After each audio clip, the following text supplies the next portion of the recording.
The morning sun poured across the glass walls of Crystal Heights Corporation, a company everyone in the city admired. from the outside. The building sparkled with wealth, success, and ambition. Expensive cars rolled into the parking lot. Employees in tailored suits clicked their polished shoes against the marble floors. And the air itself seemed to breathe pride. And then there was him, the man at the gate. He wore a faded navy blue uniform that looked like it had survived more years than it should. His cap was slightly tilted to one side, its edges fraying. His shoes, once black, had dulled into a dusty grey despite being carefully polished every morning. Yet, his face, lined but calm, always carried the same gentle smile. "Good morning," he would say cheerfully, as employees streamed past. Some responded with a nod.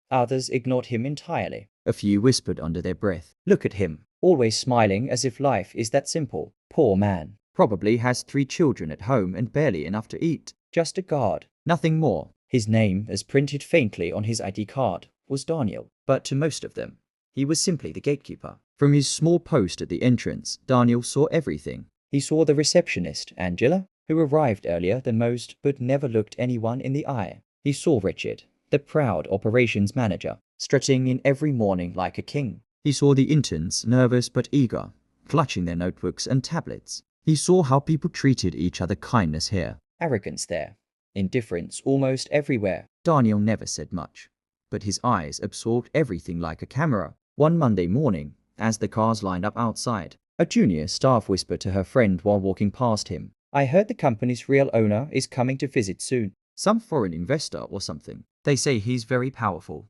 Her friend giggled. "Powerful? Please? Whoever he is, I hope he doesn't come dressed like this man." She tilted her chin toward Daniel. Both laughed as if the thought was the funniest thing in the world. Daniel only smiled. He'd grown used to their comments. By mid-morning, the compound buzzed with its usual rhythm. Phones rang endlessly. Meetings were held in glass-walled rooms where decisions were made with the stroke of a pen. Employees walked past Daniel countless times, rarely sparing him more than a glance. But one person always did. Her name was Amanda, the janitor, a middle-aged woman with a bright scarf always tied around her head. Each morning, she stopped by his post, carrying her mop and bucket, and said, "Good morning, Daniel. How is your family?" Daniel's eyes softened. "They are well. "Thank you, Amanda. And yours?" She sighed, adjusted her scarf, and shrugged. "We thank God. At least there is work." Then she would smile, genuine and warm, before heading inside. In a place where titles defined respect, Amaka and Daniel stood at the bottom of the ladder. And perhaps because of that, they understood each other without many words. Later that day, as the staff gathered for lunch in the sleek cafeteria, Daniel sat alone at his post, unwrapping a small food flask, rice, beans, and a piece of fried plantain. He ate quietly, while laughter and chatter echoed from inside. Through the open glass, he overheard one of the managers say loudly, "This company is not for the poor. We are building an image, a brand. People like that security guard don't belong anywhere near success." The others chuckled. Daniel took another spoonful of rice and smiled faintly, as though he had heard nothing. But inside, his thoughts whispered, "Interesting, very interesting." Every day at Crystal Heights Corporation followed the same rhythm. The morning rush, the steady hum of activity, the evening exodus of tired workers heading home. And every day, Daniel Okafor was at the gate, standing straight, smiling, holding open the doors for people who hardly noticed him. It wasn't just indifference, it was mockery. Quiet, sharp, and constant. One Tuesday morning, as the sky turned a pale orange, Daniel stood with his hands behind his back, greeting employees as they walked in. "Good morning, sir," he said as Richard, the operations manager, strutted past in his sleek Italian suit. Richard glanced at him briefly, then smirked. "Home? Guard, have you polished your shoes this morning? They look older than this building." The nearby staff laughed. Daniel only smiled and replied softly, "They have served me well, sir." Richard chuckled, shaking his head. "You guards are all the same. No ambition, no class. Just standing here while others build a future." He walked off, leaving Daniel standing quietly. But his eyes followed Richard with a calm sharpness that few noticed. At noon, while the office buzzed with the clinking of coffee mugs and the clicking of keyboards, Daniel observed small things no one thought he noticed. He saw Angela, the receptionist, deliberately ignore the cleaner who asked for a tissue. He saw 2 junior executives arguing about who deserved credit for a deal, their voices dripping with greed. He saw an intern running to deliver documents, only for her supervisor to hiss, Do it properly or don't bother showing up again. Daniel's smile never faded, but behind his calm demeanor, his mind was storing every action, every word. One Thursday, the incident that truly started happened. A client had arrived, parking his sleek Lexus outside the compound. Daniel politely stepped forward to guide him in. Good afternoon, sir. Welcome to Crystal Heights, he said with a respectful bow. The man barely looked at him. Instead, he frowned at Daniel's uniform. Don't touch my car. Just open the gate. Yes, sir. Daniel did as instructed, his hands steady. But as the client walked past him into the building, he muttered, "These guards. They're like furniture. Always there, but meaningless." Inside, the client was received with smiles, handshakes, and bows by the managers. No one knew he had already belittled the man they thought was only a guard. Daniel's lips curled faintly, almost imperceptibly. Furniture? We'll see. Not everyone treated him badly. There was Charles, a young intern, nervous but kind. One rainy morning, Charles rushed in late, papers clutched in his arms. The rain had soaked Daniel's uniform as he held an umbrella over the gate for staff. "Sir, let me hold it for you," Charles offered, his voice unsure but sincere. Daniel raised an eyebrow in surprise. Few had ever called him sir. "Thank you," he said, handing over the umbrella for a moment. Charles smiled shyly. "It's the least I can do. You stand here every day while the rest of us run inside." Daniel nodded slowly. That one gesture, so small yet so different from the scorn he often received, lingered in his mind. By Friday afternoon, the cafeteria buzzed with weekend chatter. Daniel sat outside with his food flask as always. Through the window, laughter spilled out. Richard's voice rose above the others. "Imagine this. They say the real owner of this company is a very private man. Doesn't show his face, doesn't attend parties. What if he snorted loudly? What if he was one of these guards or cleaners?" The staff burst into laughter. Angela slapped the table, tears forming at the corner of her eyes. "Please, don't kill me with laughter. A guard? Owning this company?" "Impossible." Richard leaned back smugly. "Exactly. People like them will never sit in the same room as us, much less own anything this big." "They're invisible." "Invisible?" Daniel spooned a bit of beans into his mouth, chewing slowly. His gaze drifted to the blue sky above, his mind far from their cruel words. "Invisible until the right time." That evening, as the last employees left and the building grew quiet, Daniel lingered by the gate. the compound reflected the sunset, bathing the walls in gold. He leaned gently against the gate, his uniform still damp from the morning rain. The world saw a man who was nothing more than a guard. But Daniel saw himself differently. He saw the building not as a workplace, but as a kingdom. His kingdom. And every whisper, every insult, every smirk was a stone being added to the lesson he would soon teach. The staff thought they knew their place in the company. They thought he had none. But in truth, Daniel was the only one who knew the full story. And soon, the mask would come off. Long before Daniel became the man at the gate,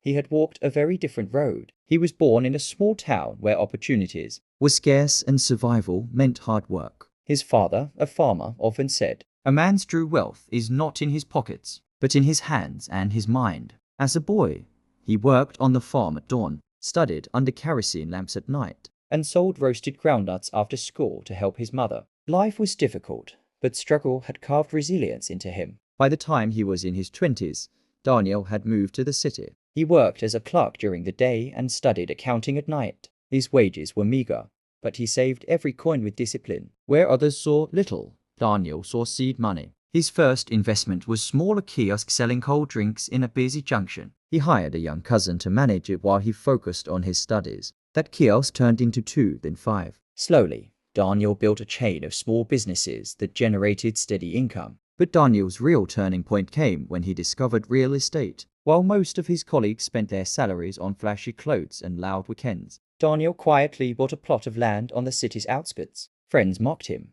saying, "Who wants to live in that bush?" Daniel smiled. The bush of today is the city of tomorrow. Years later, that land tripled in value. Daniel sold it and reinvested. Over time, he built apartments, rented them out, and used the income to buy more property. He didn't live extravagantly. He lived strategically. By 40, Daniel was no longer a man struggling to survive. He was a man building an empire. Yet money had never been his only ambition. Daniel had seen how companies treated employees as disposable tools. He'd worked under bosses who smiled at shareholders, but sneered at cleaners. He'd watched people worship the rich and trample the poor. And he vowed, "If I ever own a company, I will know its true heart before I let it. When the opportunity came to invest in Crystal Heights Corporation, a promising firm in the city's rising tech and real estate sector, Daniel didn't hesitate. Over the years, he quietly acquired more shares until One day, he wasn't just an investor. he was the majority shareholder, the real owner.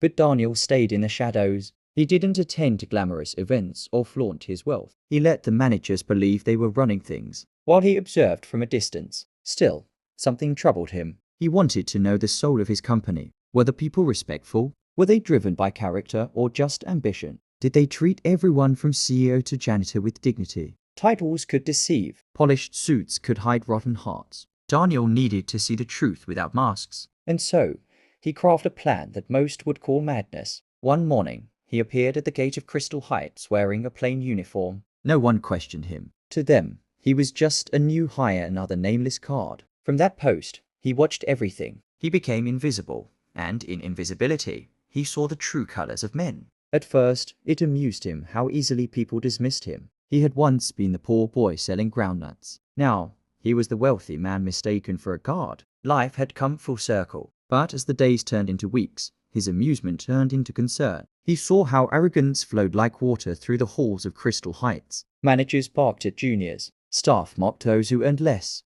Even clients treated the lower workers like dirt. It reminded him of his childhood, of the neighbors who had once looked down on his father because he was just a farmer. Yet it was that same farmer's wisdom that had built the foundation of Daniel's success. The world had not changed much. People still judged by appearance, never by substance. One evening, sitting in his modest home, Daniel looked at himself in the mirror. The uniform hung loosely on his shoulders, the cap sitting awkwardly on his head. His reflection showed a guard, but his mind knew the truth. He thought of his father's words again. A man's wealth is in his hands and his mind. His hands had built businesses. His mind had created opportunities. And now, those same hands and mind were testing the character of those who thought they understood success. He wasn't just wearing a uniform. He was holding up a mirror to the company. Not everyone failed the test. He remembered Amanda, the janitor who always greeted him with kindness. She had no reason to, she had nothing to gain, but she treated him with respect anyway. And Charles,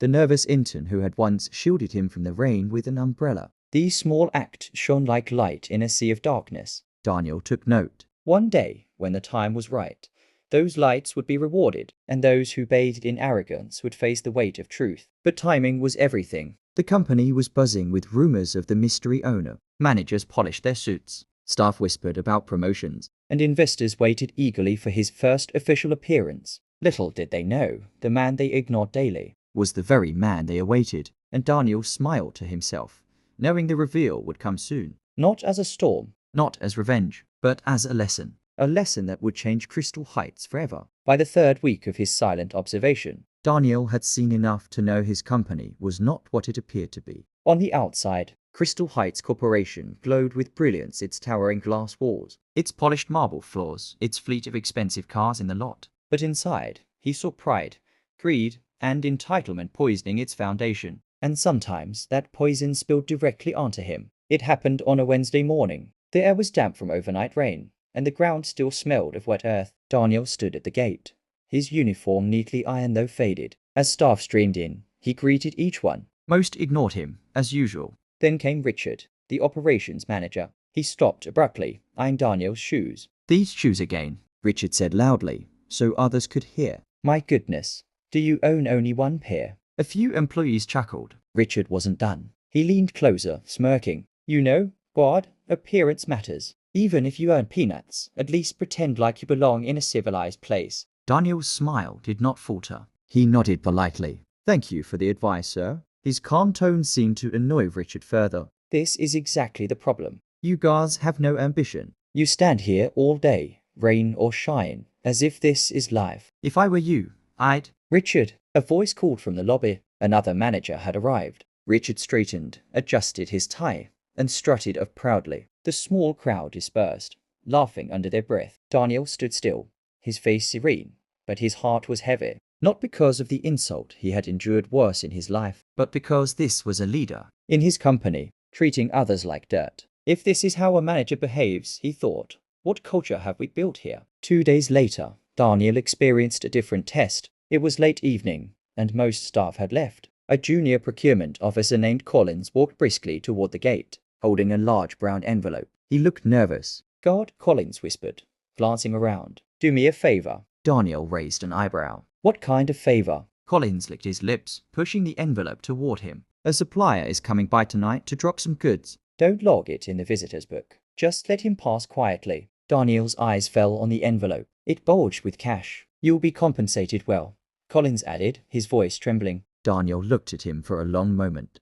His smile was faint, but his eyes sharp. "No need," he said softly. "Do your business properly. I don't accept shortcuts." Collins' face paled. He yanked the envelope back and hissed. "Fool, you'd I pour." Daniel said nothing as the man stormed off. But inside, a fire burned. If corruption has reached even the lowest staff, then the disease runs deep. Another incident came the following Monday. A high-profile client arrived in a brand-new Lexus, his wrist glittering with gold. Daniel stepped forward politely. "Good afternoon, sir." "May I guide you to the lobby?" The man sneered. "Don't talk to me. Just open the gate. That's your job, isn't it?" "Yes, sir," Daniel replied calmly, swinging the gate open. The client walked past, muttering under his breath. "A company of this level shouldn't have such shabby guards. Disgraceful." Minutes later, Daniel saw the same man inside the boardroom, laughing and shaking hands with the managers, who fawned over him like loyal servants. The hypocrisy was almost unbearable. But not all moments were bitter. That same week, Daniel had an encounter that reminded him of why he still had hope. It was raining heavily on Thursday morning. Most staff rushed from their cars to the lobby, shielding themselves with sleek umbrellas. Daniel, standing at his post, held his own umbrella but stretched it over a young intern, Charles, who was running late and had no cover. "Thank you, sir," Charles said breathlessly. "You didn't have to." Daniel smiled. "Why should I stand dry while you are soaked?" Charles hesitated, then blurted, "You're different." "The others, they don't even notice people like us." Daniel looked at him, his heart warming. "Always notice people, Charles, always." Later that day, Charles returned with a small pack of snacks. He handed it shyly to Daniel. "I bought extra. Please take this." Daniel accepted it with gratitude. That simple gesture, a pack of meat pies, meant more to him than the praise of 100 managers. But the week ended with an incident that hardened Daniel's resolve. Friday evening, as the office was winding down, Amarka, the janitor, slipped on the wet lobby floor while carrying her mop and bucket. The heavy bucket spilled, and water splashed across Richard's expensive shoes. "You fool," Richard barked, his voice echoing. "Do you know how much these shoes cost?" "More than your entire salary." Amanda, shaken, muttered an apology and bent down to clean the mess. Richard sneered. "If you weren't so slow, this wouldn't have happened." "Honestly, people like you should be replaced by machines." Several employees stood watching, none daring to intervene. From his post, Daniel saw everything. His fists tightened behind his back. His instinct screamed to step in, but he stayed still. The time wasn't right. Not yet. But he knew one thing. Richard's arrogance would not go unaddressed. That night, as Daniel locked the gate and the compound emptied, he stood under the dim streetlight, the rain dripping softly. He whispered to himself, "The test is almost complete. The masks will fall, and when they do, every man will stand before truth." For now, he was just a guard, but soon he would be the storm. Within minutes, the message spread like wildfire across the office. The real owner of Crystal Heights Corporation, the mysterious figure behind the company's success, was finally coming in person. No one had ever seen him. No one even knew his name. Rumors swirled endlessly. He was a foreign investor, a retired billionaire, perhaps even a politician in disguise. Some said he lived abroad. Others insisted he watched everything quietly from the city. Whatever the truth, his visit was scheduled for the following Friday. The entire office went into overdrive. Floors were polished until they gleamed. New artwork was hung on the walls. The cafeteria upgraded its menu from rice and beans to continental dishes.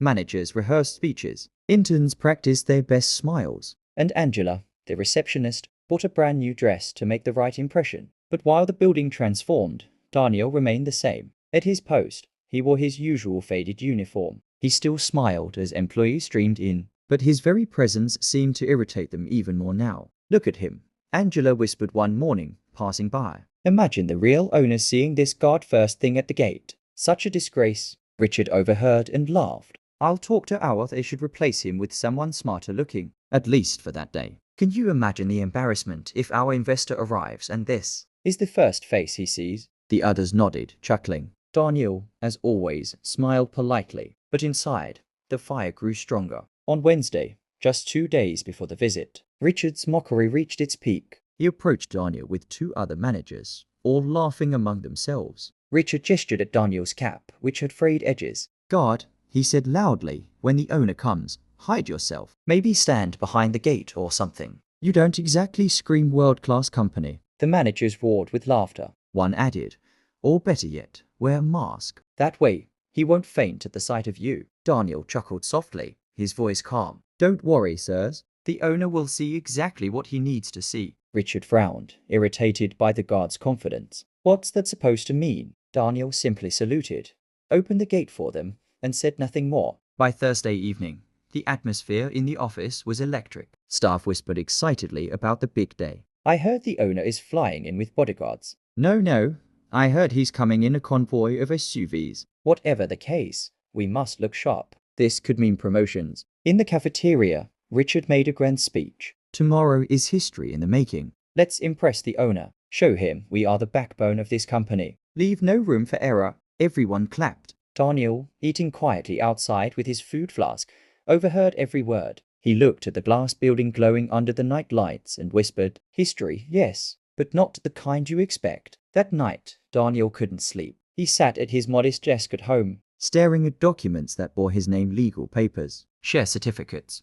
ownership deeds. All the proof that he was not just a guard, but the majority shareholder. The founder in all but title. His mind drifted back to his father's words. A man's wealth is not in his pockets, but in his hands and his mind. Tomorrow, he would reveal everything. Not to boast, not to humiliate, but to teach. For too long, the company had forgotten its soul. They had worshipped titles, mocked humility, and trampled dignity. Tomorrow, he would remind them that greatness does not always wear polished shoes or tailored suits. Sometimes it stands quietly at the gate, smiling. Friday dawned. The compound glittered. Flowers lined the walkway. Staff stood straighter than usual, their clothes crisp, their smiles rehearsed. The air smelled of nervous anticipation. Daniel arrived at his post early, his faded uniform neatly pressed, his shoes polished until they shone despite their age. He greeted staff as usual, but unlike every other day, most ignored him completely. Their eyes were fixed on the driveway,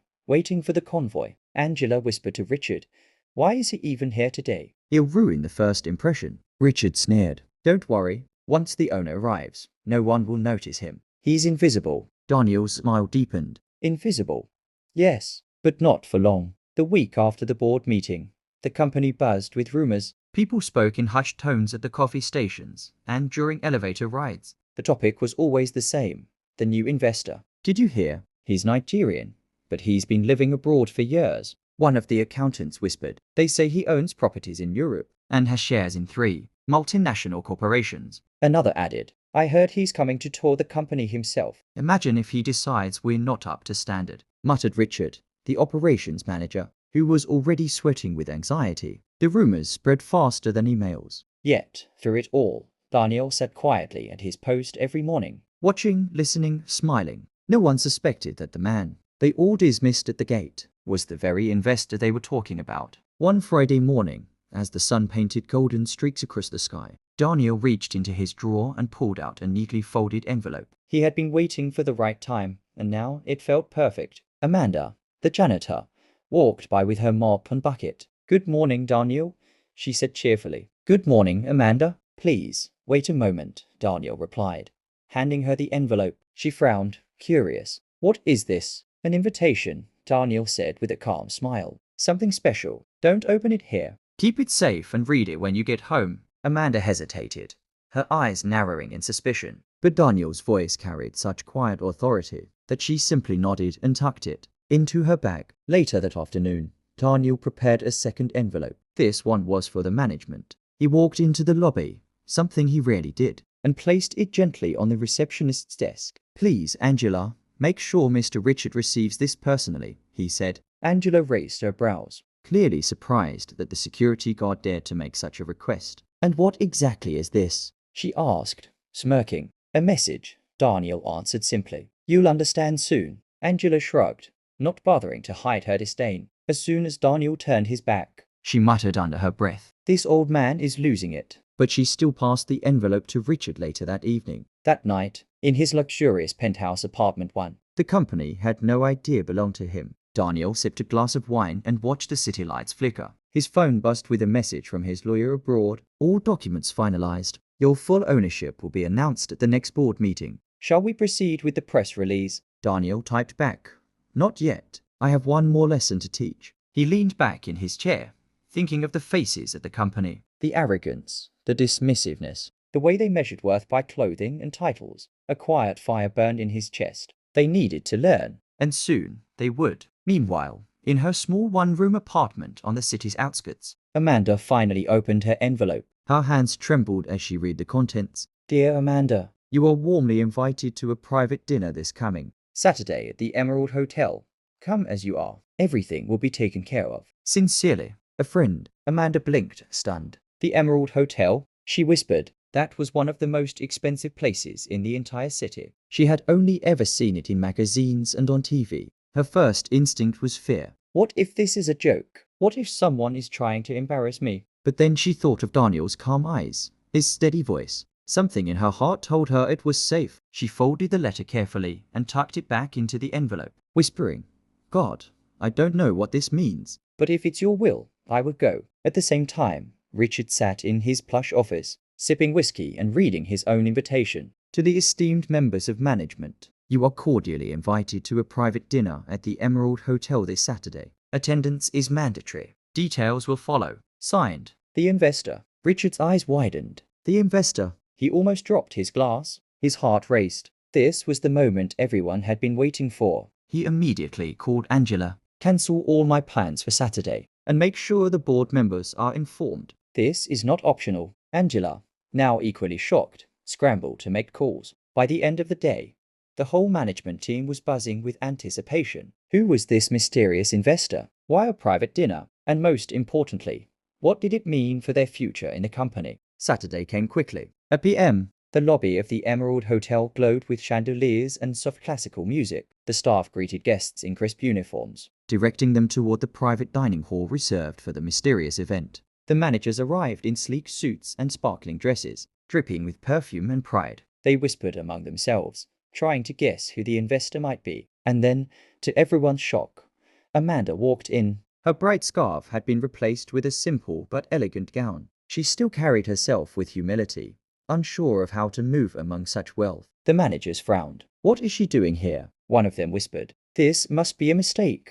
Another sneered. Who invited the janitor? Richard muttered angrily. Amanda allowed her eyes, embarrassed. She considered walking out, but then she saw him. Daniel. Not in his faded uniform. Not with his tilted cap. Tonight, he wore a perfectly tailored black suit that fit him like royalty. His shoes gleamed.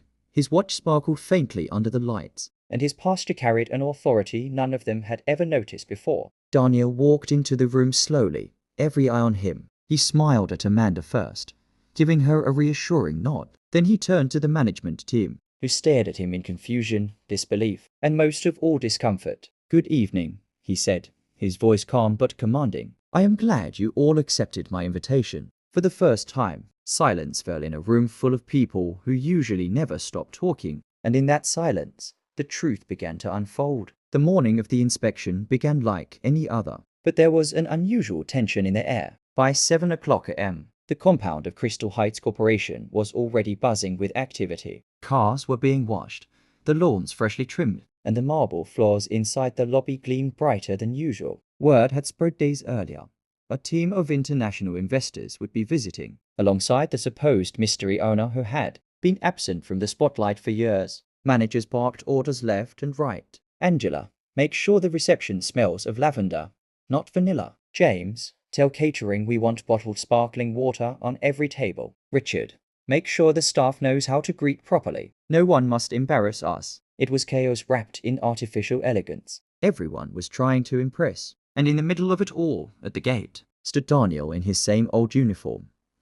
Cap tilted as always, shoes polished though still scuffed from years of use. Good morning, sir. Employees greeted him unusually today. Some even added, hope you're fine. Daniel chuckled softly to himself. So, it takes the arrival of investors for them to suddenly remember I exist. By 9 o'clock a.m., the staff had assembled in the grand lobby. The marble reflected the ceiling's chandelier light. and the air smelled faintly of fresh flowers. Employees lined up neatly, faces stretched into full smiles. Richard, the operations manager, Adjusted his tie for the 5th time and whispered to his team. remember, once the owner arrives, we bow slightly, not too low, not too casual, show respect. Angela, the receptionist, muttered. Do we even know what he looks like? No, Richard hissed, but from what I've heard, he's a wealthy, sophisticated businessman, not someone you mistake for an ordinary man. At that very moment, a black SUV pulled into the compound. Everyone straightened. The air grew still, the car door opened,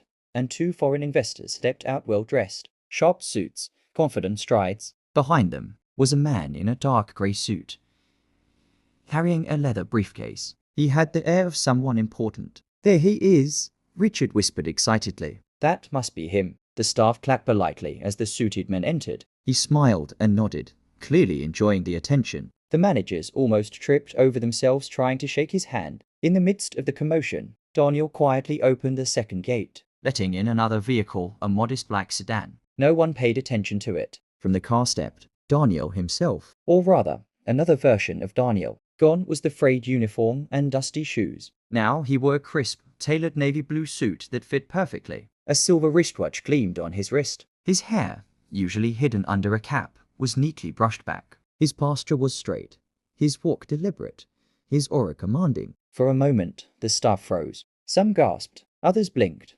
unsure if they were seeing correctly. Wait, is that not? That looks like the guard? No, it can't be. Maybe his twin. Daniel walked calmly through the lobby doors, every step echoing like a drumbeat. His eyes scanned the hall at the managers, the employees, the foreign investors. Richard, still holding the hand of the suited stranger he thought was the owner, dropped it immediately and stared, his mouth wide open. Good morning, everyone, Daniel said, his voice steady but carrying unusual authority. I see you've all prepared well for this day. Silence, pure silence. The foreign investors smiled knowingly, as though in on a secret. One of them extended a hand toward Daniel and said warmly, Mr. Okafor, it's a pleasure to finally meet you in person. The room exploded in whispers. Mr. Daniel, he called the security guard. Mr. Daniel, what's going on here? Daniel shook the investor's hand firmly before turning back to the stunned staff. For years, he began, his eyes sweeping across the faces that once looked down on him.